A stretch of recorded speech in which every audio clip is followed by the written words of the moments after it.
Police believe he left the 727 in the flatlands of Oregon or Washington, but they are still looking in 4 states, even around the airport. D.B. Cooper, the unsolved case of the unidentified man who hijacked a plane with a briefcase of explosive, collected his ransom money, and jumped from the plane, never to be seen again. It is now known as one of the greatest unsolved cases in FBI history. For over 50 years, this case has stayed in the minds of many. How does a single man get away with hijacking a plane, threatening lives, stealing $200,000, and parachuting to his freedom never to be caught? Let's find out. Today we're talking about D.B. Cooper, tomorrow you decide. Give this video a like, subscribe to the channel, and comment below who you want to see next time on Where Are They Now? D.B. Cooper is a media epithet used when referring to an unidentified man that actually went by the alias Dan Cooper. On November 24th, 1971, a man under the alias Dan Cooper purchased a $20 one-way ticket from Portland, Oregon to Seattle, Washington in cash. He boarded Northwest Orient Airlines Flight 305 and the flight took off. He ordered a glass of bourbon and soda. He was dressed in a suit and an overcoat and had with him a dark briefcase. After the plane took off, shortly after 3 p.m., he handed the flight attendant, Florence Schaffner, a handwritten note on a piece of paper.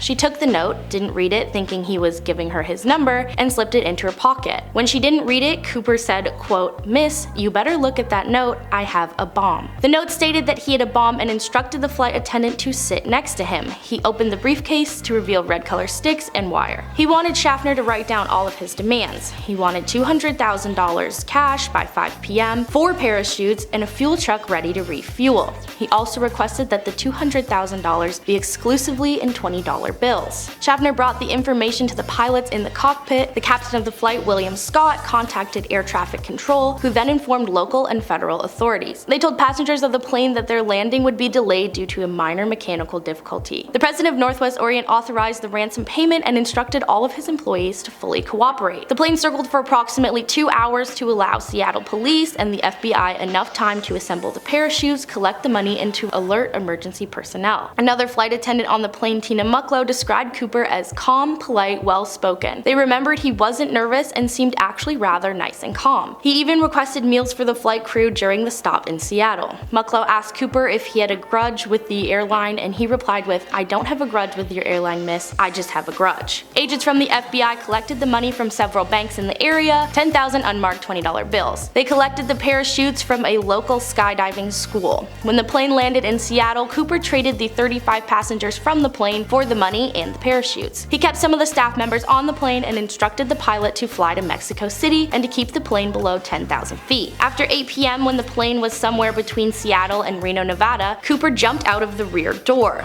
Since that jump, Cooper has never been seen again. The case of D.B. Cooper was named NORJAC, standing for Northwest Hijacking, and would last for decades. They searched the plane intensely and released the serial numbers of the $20 bills that Cooper had taken. They immediately began to interview eyewitnesses and developed a series of composite sketches. They began interviewing possible suspects right away, the first being a man with a minor criminal record actually named D.B. Cooper. He was contacted on the off chance that the hijacker used his real name or the same alias under previous crimes. This is actually where Dan Cooper, the hijacker, got the name D.B. Cooper. A reporter confused the suspect's name with the hijacker's alias, and a Wire reporter republished the error, and so that name, D.B. Cooper, became widely spread and remembered. FBI, along with local authorities, conducted tests to get an estimate of the area where Cooper would have landed, and they searched and searched with no sign of Cooper anywhere. In 1980, 9 years after the incident, a boy setting up a campfire with his father in Tina Bar found rotting bags filled with $5,800 worth of $20 bills. It was confirmed that the money was in fact the money given to Cooper in 1971. It was theorized that while jumping, Cooper dropped the money into the Washougal River, which took it to Tina Bar. The FBI searched the surrounding beaches, but ultimately this discovery led to nothing. The year following the jacking,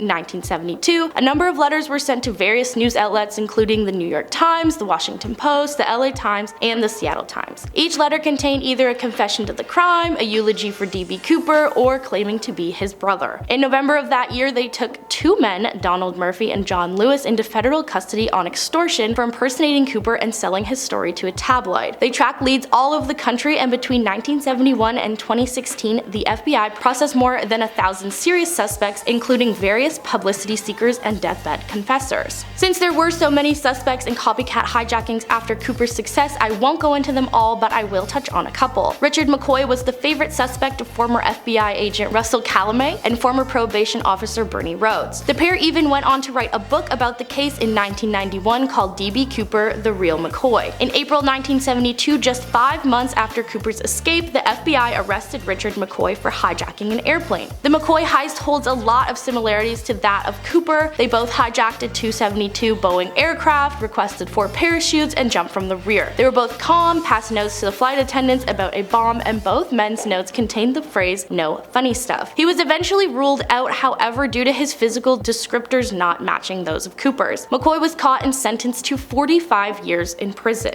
Another notable suspect was Dwayne Weber, who claimed to be D.B. Cooper on his deathbed. His wife Jo revealed that in the hour of his death he said, quote, "I have a secret to tell you, I'm Dan Cooper." The confession led to Jo remembering that Weber used to have nightmares which would cause him to sleep talk about leaving fingerprints on a plane. He also had a knee problem that he claims was from jumping out of a plane. His handwriting was found in the margins of a book on D.B. Cooper, and he even took his wife to the Tina Bar beach where that money was eventually found in 1980. Jo even found an old Northwest Airlines ticket. FBI agents said that Weber did have the same physical description and the criminal background they felt Cooper would have. They thought Joe Weber's story may have credibility, but ultimately did not believe it was him. Larry Carr, an FBI special agent who took over the D.B. Cooper case in 2007, held a theory that Cooper did not even survive the jump. They originally thought Cooper had been an experienced jumper, a paratrooper even, but after a few years they concluded that it was not true. Cooper jumped carrying 2 parachutes, but only one was functioning and the other was a training chute that had been sewn shut. The chute that was functional was a military chute and had no steering abilities. Carr also claims that no experienced jumper would jump in the pitch black night in the rain with a 200-mile wind in his face wearing loafers and a trench coat. He also just literally jumped into a wooded area with no way to see the ground because of the cloud cover. The only thing with this theory is neither his body nor his chute were ever found.